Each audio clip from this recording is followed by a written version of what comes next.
ಹರೇ ಕೃಷ್ಣ ಎಲ್ಲರಿಗೂ, ನಾನು ಸೋನು ಮಾತಾಡ್ತಿದ್ದೀನಿ.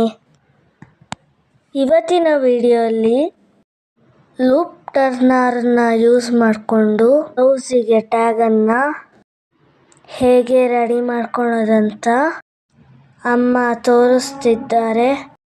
ಬನ್ನಿ ನೋಡ್ಕೊಳ್ಳೋಣ. 20 ಇಂಚಿಗೆ ಬಟ್ಟೆ ತಗೊಂಡು ಅದನ್ನು 2 ಭಾಗದಲ್ಲಿ ಕಟ್ ಮಾಡ್ಕೊಂಡಿದ್ದಾರೆ. ಕಟ್ ಮಾಡಿರೋ ಪೀಸನ್ನು ಫೋಲ್ಡ್ ಮಾಡಿ ಪೈಪಿಂಗ್ ಮಾಡೋ ರೀತಿ ಸ್ವಲ್ಪನೇ ಬಟ್ಟೆ ಬಿಡ್ಕೊಂಡು ತುದಿಗೆ ಸ್ಟಿಚ್ ಮಾಡಬೇಕು. ಇವಾಗ ತೋರಿಸಿದ್ರಲ್ಲ ಅಷ್ಟನ್ನೇ ಸ್ಟಿಚ್ ಮಾಡಬೇಕು. ಆಮೇಲೆ ಎಕ್ಸ್ಟ್ರಾ ಬಟ್ಟೆನ ಕಟ್ ಮಾಡಬೇಕು.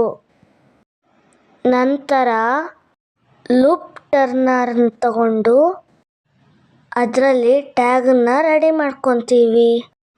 ಈಗ ನೋಡಿ ತೋರಿಸ್ತಾ ಇದ್ದೀವಿ, ಇದೇ ರೀತಿ ಮಾಡಬೇಕು. ಹೀಗೆ ನೋಡಿ ಅಮ್ಮ ತೋರಿಸ್ತಾ ಇದ್ದಾರೆ. ಲೂಪ್ ಟರ್ನರ್ನ ಸ್ಟಿಚ್ ಮಾಡಿರೋ ಬಟ್ಟೆ ಒಳಗೆ ಸೇರಿಸ್ಕೊಬೇಕು. ಅದಾದಮೇಲೆ ಅದನ್ನು ಲಾಕ್ ಮಾಡಿ ನಿಧಾನವಾಗಿ ಎಳ್ಕೊಬೇಕು. ಇದೇ ರೀತಿ ಬಟ್ಟೆನ ಎಳ್ಕೊಬೇಕು. ಈಗ ನೋಡಿ ನಮ್ಮ ಟ್ಯಾಗ್ ರೆಡಿ ಆಗುತ್ತೆ. ತುಂಬ ಈಸಿ ಇದೆ ಅಲ್ವಾ? ಈಗ ನೋಡಿ ಇದೇ ಥರ ಬಟ್ಟೆನ ನಿಧಾನಕ್ಕೆ ಎಳ್ಕೊಬೇಕಾಗುತ್ತೆ. ಇದೇ ಥರ ಅಮ್ಮ ಎರಡು ಟ್ಯಾಗನ್ನು ರೆಡಿ ಮಾಡಿಕೊಳ್ತಾರೆ. ಇವಾಗ ನೋಡ್ತಾ ಇದ್ದೀರಲ್ಲ ಎಷ್ಟು ತೆಳುವಾಗಿ ಬಂದಿದೆ ಅಂತ. ನಿಮಗೆಲ್ಲ ಈ ವಿಡಿಯೋ ಇಷ್ಟ ಆಗಿದೆ ಅಂದ್ಕೊಂಡಿದ್ದೀನಿ. ನಿಮಗೆಲ್ಲ ಈ ವಿಡಿಯೋ ಇಷ್ಟ ಆಗಿದ್ದರೆ ನಿಮ್ಮೆಲ್ಲರಿಗೂ ಈ ವಿಡಿಯೋ ಇಷ್ಟ ಆಗಿತ್ತು ಅಂದರೆ ಪ್ಲೀಸ್ ಲೈಕ್ ಮಾಡಿ, ಶೇರ್ ಮಾಡಿ, ಸಬ್ಸ್ಕ್ರೈಬ್ ಮಾಡಿ. ಇದೇ ರೀತಿಯ ವಿಡಿಯೋಗೆ ನನಗೆ ಕಮೆಂಟ್ ಮಾಡಿ ತಿಳಿಸಿ. ನಾನು ನೆಕ್ಸ್ಟ್ ವಿಡಿಯೋದಲ್ಲಿ ನಿಮ್ಗೆ ಯಾವ ರೀತಿ ವಿಡಿಯೋಸ್ ಬೇಕೋ ಆ ರೀತಿ ಅಪ್ಲೋಡ್ ಮಾಡ್ತೀನಿ. ನೋಡಿ ಈ ರೀತಿ ಲೂಪ್ ಟರ್ನರಲ್ಲಿ ನಾವು ಟ್ಯಾಗನ್ನು ರೆಡಿ ಮಾಡ್ಕೊಳ್ತಾ ಇದ್ದೀವಿ. ಇದು ತುಂಬ ಚೆನ್ನಾಗಿ ಕಾಣಿಸುತ್ತೆ, ಪರ್ಫೆಕ್ಟಾಗಿ ಕೂಡ ಬರುತ್ತೆ. ಇದರಲ್ಲಿ ನಿಮಗೆ ಈ ಲೂಪ್ ಟರ್ನರ್ ಇಲ್ಲ ಅಂತ ಅಂದರೆ ನನಗೆ ಕಮೆಂಟ್ ಮಾಡಿ ತಿಳಿಸಿ. ನಾನು ಬೇರೆ ರೀತಿಯಲ್ಲೂ ಕೂಡ ನಾನು ಇದನ್ನು ತೋರಿಸ್ಕೊಡ್ತೀನಿ. ಇಷ್ಟೊತ್ತು ನನ್ನ ಮಗಳು ಮಾತಾಡ್ತೀನಿ ಅಂತ ಮಾತಾಡಿದ್ಲು, ಯಾರು ತಪ್ಪು ತಿಳ್ಕೊಬೇಡಿ. ಈಗ ನೋಡಿ ನಾನು ಎರಡನ್ನ ರೆಡಿ ಮಾಡಿ ಇಟ್ಕೊಂಡಿದ್ದೀನಿ ಟ್ಯಾಗನ್ನು. ಇದಕ್ಕೆ ಸ್ವಲ್ಪ ಬಟ್ಟೆನ ಅಟ್ಯಾಚ್ ಮಾಡಿಬಿಟ್ಟು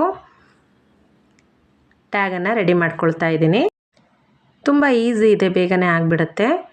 ಇದೊಂದು ಲೂಪ್ ಟರ್ನರ್ ಇತ್ತು ಅಂತಂದರೆ ನಾವು ಎಷ್ಟಾದರೂ ಟ್ಯಾಗನ್ನು ಬೇಗ ಮಾಡ್ಕೊಳ್ಬೋದು. ವಿಡಿಯೋಗೋಸ್ಕರ ಸ್ವಲ್ಪ ನಿಧಾನವಾಗಿ ತೋರಿಸ್ಕೊಟ್ಟಿದ್ದೀನಿ, ಆದರೆ ಇನ್ನೂ ಸ್ಪೀಡಾಗಿ ನಾವಿಲ್ಲಿ ಅದನ್ನು ರೆಡಿ ಮಾಡ್ಕೊಳ್ಬೋದು ಟ್ಯಾಗನ್ನು. ಈಗ ನೋಡಿ ನಾನು ಸಿಂಪಲ್ಲಾಗಿ ನಾನಿಲ್ಲಿ ರೆಡಿ ಮಾಡ್ಕೊಳ್ತಾ ಇದ್ದೀನಿ. ಇದನ್ನು ಬಟ್ಟೆ ಸ್ವಲ್ಪ ಸಾಲ್ಟೇಜ್ ಇತ್ತು, ಅದಕ್ಕೋಸ್ಕರ.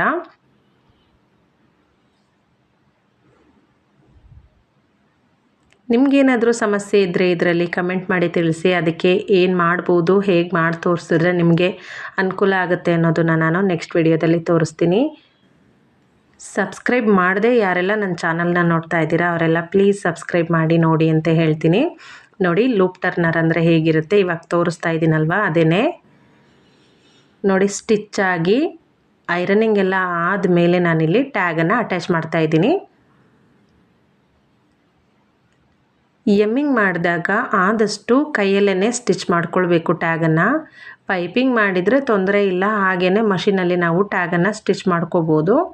ಎಮ್ಮಿಂಗ್ ಮಾಡಿದರೆ ಮಾತ್ರ ಕಾಣಿಸುತ್ತೆ, ಹಾಗಾಗಿ ಕೈಯಲ್ಲೇ ಸ್ಟಿಚ್ ಮಾಡ್ಕೊಳ್ಬೇಕಾಗತ್ತೆ. ನೋಡಿ ನಾನಿಲ್ಲಿ 2.5 ಇಂಚಷ್ಟು ಮಾರ್ಕ್ ಮಾಡಿಕೊಂಡು ಅದಕ್ಕೆ ನಾನಿಲ್ಲಿ ಎಮ್ಮಿಂಗ್ ಮಾಡ್ತಾಯಿದ್ದೀನಿ. ನೀಟಾಗಿ ಮೇಲ್ಗಡೆ ಬಟ್ಟೆಗೆ ತಾಗಬಾರ್ದು, ಆ ರೀತಿ ನಾನಿಲ್ಲಿ ಸ್ಟಿಚ್ ಮಾಡ್ಕೊಳ್ತಾ ಇದ್ದೀನಿ. ಅಂದರೆ ಲೈನಿಂಗ್ ಬಟ್ಟೆಗೆ ಮಾತ್ರ ನಾವಿಲ್ಲಿ ತೊಗೊಂಡು ಎಮ್ಮಿಂಗ್ ಮಾಡ್ಕೊಳ್ಬೇಕು ಅಷ್ಟೇ. ಮೈನ್ ಫ್ಯಾಬ್ರಿಕ್ಕಿಗೆ ಕಾಣಿಸ್ಬಾರ್ದು ನಾವು ಹೊಲಿಯೋದೆಲ್ಲ. ತುಂಬ ಗಟ್ಟಿಯಾಗಿ ಕೂರುತ್ತೆ, ತೊಂದರೆ ಏನಿಲ್ಲ, ಆರಾಮಾಗಿ ಈ ರೀತಿ ಸ್ಟಿಚ್ ಮಾಡ್ಕೊಳ್ಬೋದು. ನೋಡಿ ಈ ರೀತಿ ರೆಡಿಯಾಗಿದೆ. ಇವಾಗ ಕಿತ್ತೋಗಲ್ಲ, ಹಾಗೇನು ಎಕ್ಸ್ಟ್ರಾ ಇರೋ ಬಟ್ಟೆನ ನಾನಿಲ್ಲಿ ಕಟ್ ಮಾಡ್ಕೊಳ್ತೀನಿ. ನೋಡ್ತಾ ಇರ್ಬೋದು ನೀವಿಲ್ಲಿ ನಾನಿಲ್ಲಿ ಸ್ಟಿಚ್ ಮಾಡಿರೋದು ಕಾಣಿಸ್ತಾನೆ ಇಲ್ಲ. ಬನ್ನಿ ಎರಡೂ ನಾನು ರೆಡಿ ಮಾಡಿ ಇಟ್ಕೊಂಡಿದ್ದೀನಿ. ಈ ರೀತಿ ಕಾಣಿಸ್ತಾ ಇದೆ. ತುಂಬ ಜನಕ್ಕೆ ಲೂಪ್ ಟರ್ನರಲ್ಲಿ ಹೇಗೆ ಅದನ್ನು ಯೂಸ್ ಮಾಡಬೇಕು, ಅದರಲ್ಲಿ ಹೇಗೆ ಟ್ಯಾಗ್ ಮಾಡಬೇಕು ಅನ್ನೋದು ಗೊತ್ತಿರಲ್ಲ. ಅಂಥವ್ರಿಗೆ ಯೂಸ್ ಆಗಲಿ ಅಂತೇಳಿ ಈ ವಿಡಿಯೋನ ಮಾಡಿದ್ದೀನಿ. ನೆಕ್ಸ್ಟ್ ಯಾವ ಥರ ವಿಡಿಯೋಸ್ ಬೇಕು ಅಂತೇಳಿ ಕಮೆಂಟ್ ಮಾಡಿ ತಿಳಿಸಿ. Thanks for watching. ಬಾಯ್.